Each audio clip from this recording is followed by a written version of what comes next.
The Honourable Member for Werriwa. Thank you, Deputy Speaker. I rise to make my contribution to the Food Pricing and Food Security in Remote Communities report, which is being tabled in the House.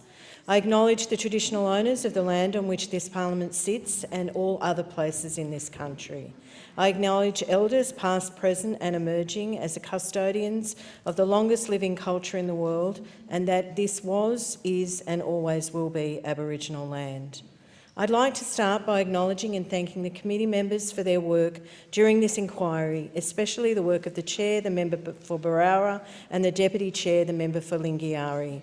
Mr Lisa and Mr Snowden have guided and pursued the evidence for the set of recommendations we have before us with a professionalism and passion.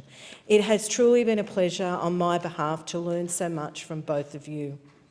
I also acknowledge the bipartisanship and friendship of the other committee members, the member for Newcastle who is with us today, Longman and Curtin.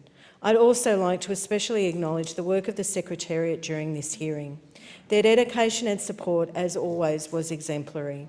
The need for this report grew out of the circumstances of panic buying and pressures on supply chains that were evident through the early months of 2020. And it is also those pressures that I am sure provided extra challenges for the Secretariat as they dealt with the disappointment of many communities that we could not visit in person. And when an extensive trip was planned and then had to be cancelled at the last minute, it was Killian and his team who dealt directly with the communities to explain why. I thank all of the communities and interested parties for their generous and warm invitations to visit. Hopefully at some point in the future, when the health advice warrants it, I can visit and see firsthand what the committee heard in evidence. The emergence of COVID-19, the global pandemic that followed, not only changed travelling plans for this committee, but for our way of life. It has clearly put into perspective the ways for many people that life is difficult and precarious, especially if there is little or no work or casual work, and the challenges of distance and broken supply chains.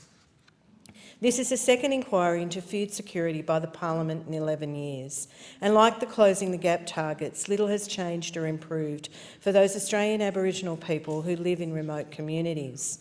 I urge the government to implement the recommendations in this report as soon as it is practicable and have Parliament make meaningful changes to the lives of those living in remote Australia. The first recommendation made by the committee is for the Treasurer to direct the ACCC to undertake an enhanced market study into food and grocery prices in remote stores. This is a critical recommendation as it addresses the consumer protection laws that have led to egregious price gouging in some remote communities. Everyone deserves access to fresh, nutritious food. They deserve to be able to pay a reasonable price, and they deserve to have the means to pay for it. The committee heard evidence that the health and choices of communities improved significantly when the rates of income support, like Job Seeker, were raised because they could now afford to buy fresh food. The committee also heard evidence for a number of shops and suppliers that at the peak of the panic buying in supermarkets in cities across the country, orders they made were often only 40% delivered. And quite often not what they really needed in the community. In these communities, it means waiting for another week or two for the next order, not the next day. And it's important to reiterate this point. Amid panic buying, people in cities would have only have to wait a couple of days or less for toilet paper and staple food supplies. But people in remote communities had to wait at a minimum a week for these essential supplies. It is important that there is a reliable and affordable supply of food and necessities to outback remote communities. Being able to feed your family is a basic human right.